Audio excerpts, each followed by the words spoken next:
Bienvenido a otro video del Colegio Boston. No olvides suscribirte, activar la campanita, darle like y compartir. Buen día, soy la Miss Claudia del plantel Chichén, imparto el cuarto grado.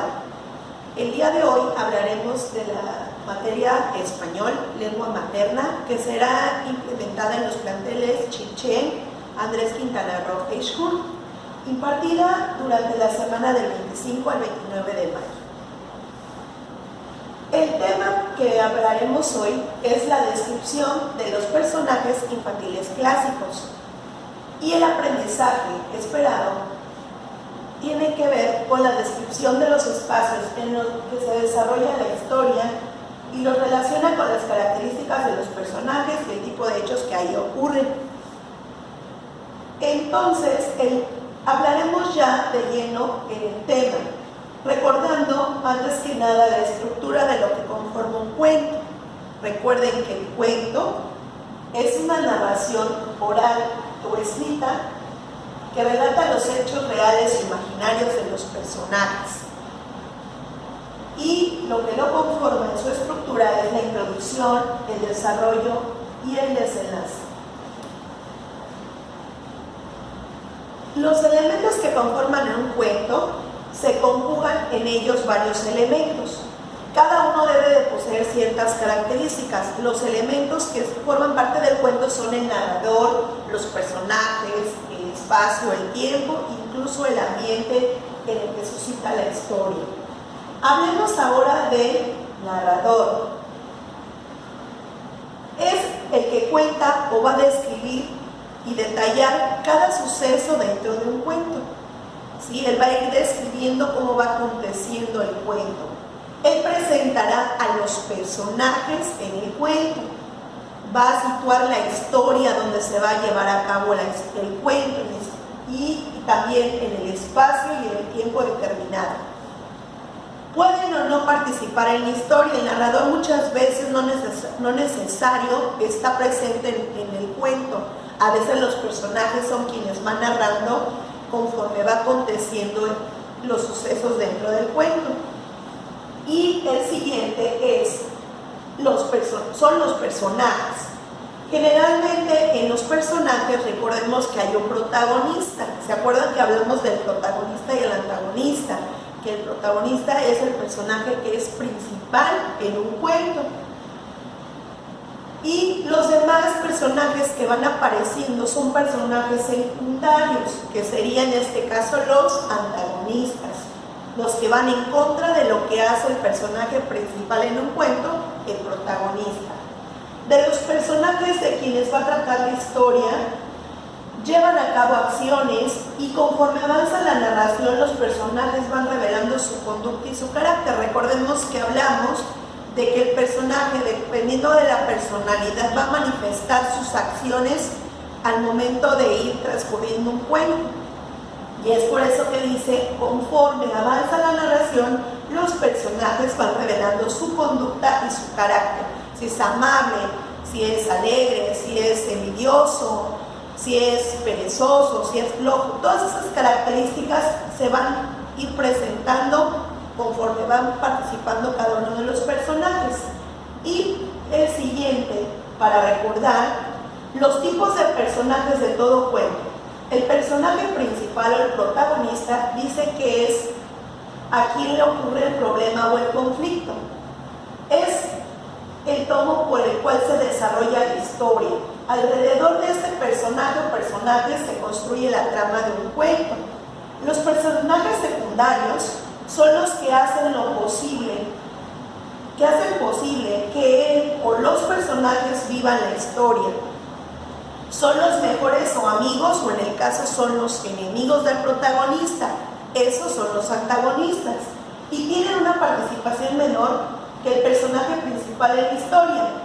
Aparecen casi en toda la narración del cuento.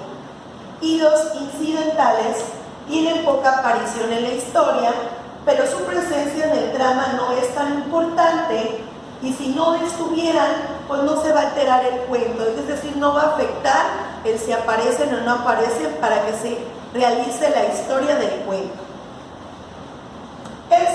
siguiente es el espacio. El espacio es el lugar o los lugares en donde se va a desarrollar todas las acciones que van a ir aconteciendo en el cuento. En un lugar lejano, pudiéramos decir, en un pueblo, en las montañas, estamos describiendo un espacio, un lugar donde se está llevando a cabo este cuento. El espacio tampoco dice que está muy especificado. Se ofrecen más datos con expresiones de como, por ejemplo, viví en un castillo, nos imaginamos incluso un castillo. Estamos hablando de un espacio en el que se hace la historia. Si hablamos de que era prisionero en un calabozo, automáticamente nos vamos a imaginar cómo es un calabozo, como un lugar oscuro, cerrado, o a lo mejor como una cárcel. Y los calabozos antiguamente los usaban para tener a la gente que estaba detenida, ¿verdad? Y en una cima de la montaña, podemos pensar que el personaje está en la cima de la montaña y ahí surge toda la historia en el cuento. Y el siguiente es el tiempo. Es el tiempo en el que se va a desarrollar la historia y las acciones que se van a hacer. En los cuentos infantiles tiende a ser lineal. El tiempo, igual que en el espacio, no está definido. El tiempo es usado por eso en hace mucho tiempo y empieza la narración de todo el cuento. O érase una vez una niña que brincaba y empiezan a narrar todo el cuento y usan esas frases por lo regular. No hay específicamente un momento en el que haya acontecido los relatos de un cuento. Lo que les decía, no está especificado un tiempo en el que se va a llevar la historia. Y por lo siguiente tenemos las acciones del cuento. Las acciones son los acontecimientos que son simultáneos, es decir, suceden al mismo tiempo en la historia, o sucesivos que suceden uno después del otro. Y los acontecimientos también pueden ser reales, pueden ser que los imaginemos y van a ser parte de una historia. Muchas veces podemos mencionar situaciones que son de la vida normal, de la vida cotidiana, para crear una historia y hacer un cuento incluso, donde el personaje puedo ser incluso yo. Y podemos también hacerlo imaginario, donde yo me imagino un personaje en una historia, donde llevo a cabo las acciones, ya sean consecutivas o van pausándose poco a poco, pero yo me lo estoy imaginando, yo lo estoy creando en mi mente. Y el siguiente es la ambientación del cuento literario. La ambientación de la narración es otro de los elementos del cuento muy importantes. ¿Por qué? Pues porque nos ayudan a que el que lo lee pueda situar mejor la historia en un tiempo determinado, saber dónde está ocurriendo, en qué momento está ocurriendo, en qué momento y en qué lugar está ocurriendo, cómo es ese lugar. Y esto no significa que tenga que estar contextualizado en una ambientación real, sino que simplemente se explique al lector dónde está sucediendo el drama. Este tiene la finalidad de darte la idea de dónde está sucediendo o aconteciendo la historia en este cuento. Las características de un cuento son varias que la diferencian a comparación de otros géneros narrativos. Podemos encontrar el narrativo, que dice que son relatos de unos hechos que son reales e imaginarios y que suceden a los personajes, o los que son de ficción, que pueden basarse en hechos reales como en una ficción, en una fantasía creada por nosotros, y un cuento debe funcionar y enfocarse en lo que es la realidad.